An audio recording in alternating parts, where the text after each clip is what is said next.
आइए मेरे प्यारे बच्चों, एक बहुत ही महत्वपूर्ण और बहुत ही अच्छा प्रश्न है। आपके 10th क्लास के व्यू से ये क्वेश्चन और ये प्रश्न बहुत ही इम्पोर्टेंट है।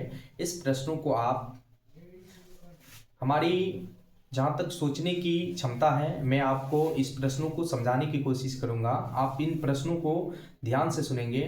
ये इतिहास की एक बहुत ही अच्छी प्रश्न है कि मेजनी कौन था। मेजनी की कुछ जीवनी कथाएं के बारे में सुनते हैं कि मेजनी कौन थे और मेजनी कैसा व्यक्ति के लोग थे, उनके बारे में मैं आपके सामने इस क्वेश्चन को समझाते हैं। ज़रा सोचने की और समझने की कोशिश करेंगे। मेरे प्यारे बच्चों, मेजनी मेजनी का पूरा नाम जोसेफ मेजनी था। मेजनी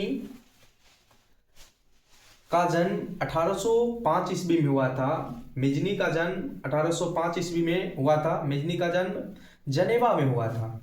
और मेजनी एक साहित्यकार और गणतांत्रिक विचारधारा के लोग थे और साथ ही साथ एक योग्य सेनापति था।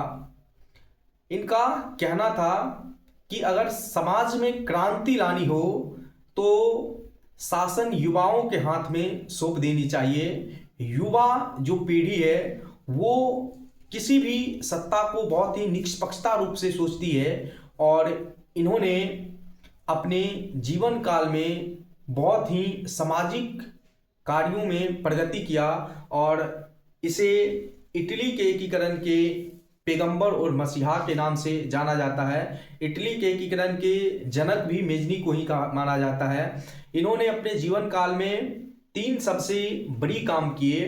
पहला काम, इन्होंने एक कार्बोनरी संगठन की स्थापना की और दूसरा 1831 ईस्वी में इन्होंने यंग इटली नामक संस्था की स्थापना की और 1834 ईस्वी में इन्होंने यंग यूरोप नामक संस्था की स्थापना की। और साथ ही साथ इन्होंने इटली के एकीकरण से, जो सबसे पहले इटली के एकीकरण में सार्डिनिया राज आगे आती थी, उस सार्डिनिया पर भी अपना विजय पाया और इटली के एकीकरण को इन्होंने संभव बनाया। मेरे प्यारे बच्चों, आप इस बोर्ड के जरिए भी समझ सकते हैं कि मेजनी कौन था। मेजनी का पूरा नाम जोसेफ मेजनी था। मेजनी का जन्म 1805 ईस्वी में हुआ था। मेजनी का जन्म जो हुआ था वो जनेवा में हुआ था। मेजनी एक साहित्यकार और गणतांत्रिक विचारधारा के लोग थे और साथ ही साथ एक योग्य सेनापति था। मेजनी ने अपने जीवन काल में 3 सबसे बड़े काम में किए। कार्बोनरी संगठन की स्थापना की और 1831 ईस्वी में यंग इटली नामक संस्था की स्थापना और 1834 ईस्वी में यंग यूरोप नामक संस्था की स्थापना की। और इन्होंने अपने जीवन काल में कहा कि अगर समाज में क्रांति